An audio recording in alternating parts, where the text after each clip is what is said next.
And as you were thinking about the time when you hit that send button where you were the most nervous to hit it, certainly like the early ones, right? But like, what's an idea that you put out into the world that you were like, I don't know about this one? Do you have one that comes to mind? Okay, I'm going to bring... I definitely have one that comes to mind. One thing I've realized is I never know what's going to resonate with people. So some of the things that I think are the most controversial, people are like, yeah, okay, yeah, I absolutely agree with that. That's not controversial. Why are we going to debate that?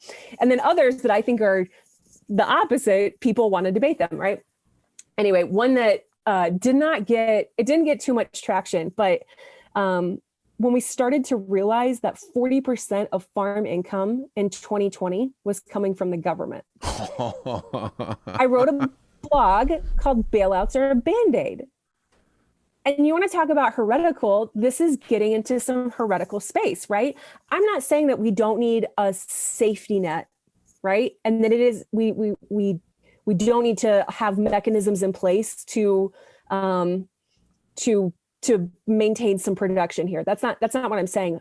My point is, when bailouts are short term, right?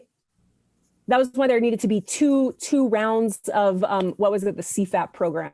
There was 2 rounds of it, because once the first one was gone, it was gone, and those producers are now on to, okay, what's the next thing?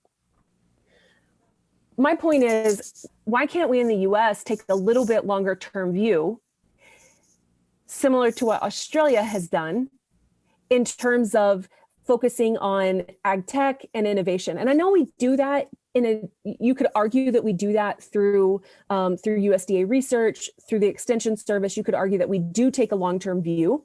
I don't know that we really do. And I don't know that if you set expenditures of research and of long-term view initiatives out of the USDA budget next to subsidies out of the USDA budget, I don't know that those are going to come out exactly how we want them to. And again, I'm going to offer the caveat, 2020 was a weird year, right? I get it.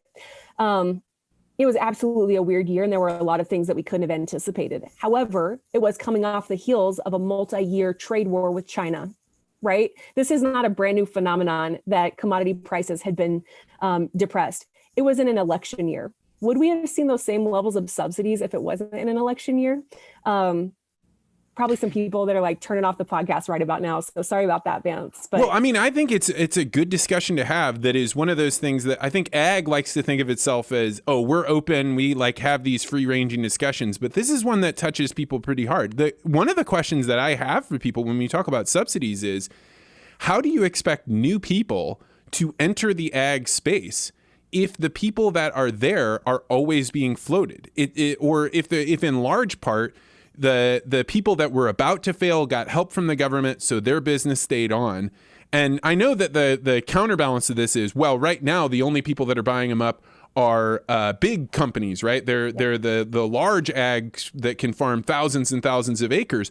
But one of the reasons that you get that is because there is so much land or money injected into the farm system, land prices go up that are separated from what does the land actually produce, and they become an annuity where you say, we know the government is going to give us X amount of dollars for this. And that sets up a system where you don't have failure, so you can't have regenerative growth in the waste of somebody that didn't quite make it.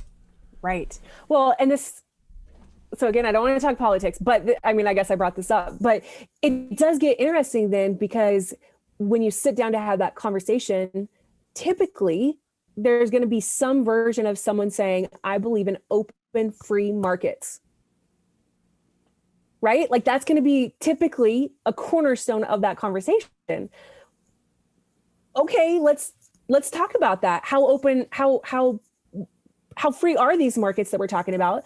And then the other element of it is, and for the producer that's still listening and hasn't completely turned us off right now, I mean, I think the other element is, I hear a lot of farmers that are at the same time applying for that CFAP check, which is fine, right? It's there to support, rock on, take it. I'm not criticizing that at all. But those people might be a little bit critical of a single mother applying for food stamps. Oh, I mean, right? You look at the budget lines. That's just a place where we got to be intellectually honest about this. Yeah, and if you look at the comparison of the like the size of checks that people are getting, the welfare mom, it's going to take her 30 years to collect that much from the government relative to what somebody might get for a single year. And I mean, like, I think if you were doing this as a once-off, that might be okay. But it's just like anything else. Any group that gets handouts that now can add that into their budget line. I had a guy on named Tommy Grisafi, and he made the point that 90% of the American farmers accepted money from, I think it might even been higher than, accepted money from the government. In what way are you not a government employee then? Thanks for checking out this podcast short. If you like this interview, make sure you hit the like and subscribe button and hit that bell so you always get notified about this podcast. And if you're really interested in conversations like this, you may want to consider joining the Articulate Ventures Network. To find out more, go to network.articulate.ventures.